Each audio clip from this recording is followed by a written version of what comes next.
Good morning, everybody. Jeff is here. We're about to do facial rejuvenation, and we're starting with a deep plane brow lift to reset his brows. Okay, it's a little heavy. We're going to do his lower eyelids. Normally, I think most people would want to do his upper eyelids too, but when you reset the brow, it's fine. You don't need to cut out any more skin there. It doesn't really add anything. Lower eyelids. We're going to tuck some fat from inside. He has some extra skin. We'll probably laser that if we get enough of a pull where I'm comfortable. I may think about taking out a little strip of skin, but his eyelids are pretty taut, so we'll see if we laser or take the skin. And then we're going to do deep plane face and neck lift.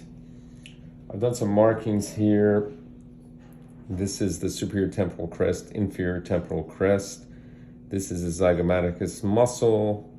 This is his masseter muscle. This is the border of the mandible. These are our incisions that we go behind the ear. This is our entry point into the SMAS. It's kind of a zigzag. So this point ends up coming here. This point comes back there. And really, this is the only skin elevation that we have.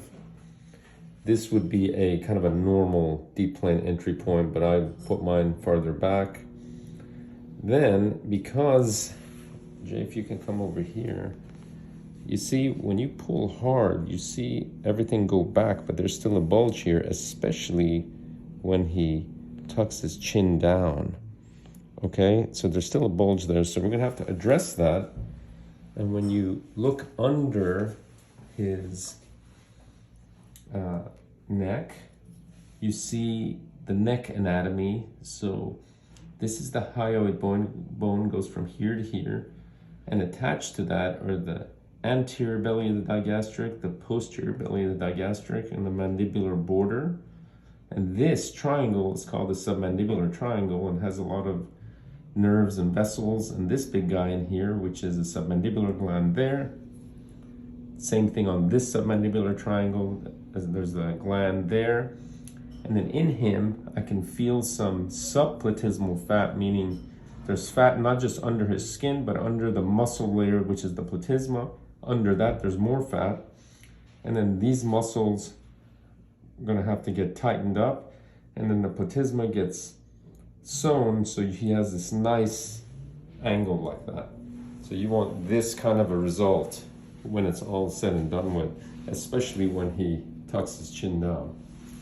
And then he's had some volume loss, you know, over time. These little dots are the areas that even when you pull back, you want to support with some fat in these areas.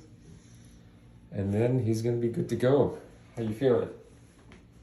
Ready to rock and roll? Let's do it.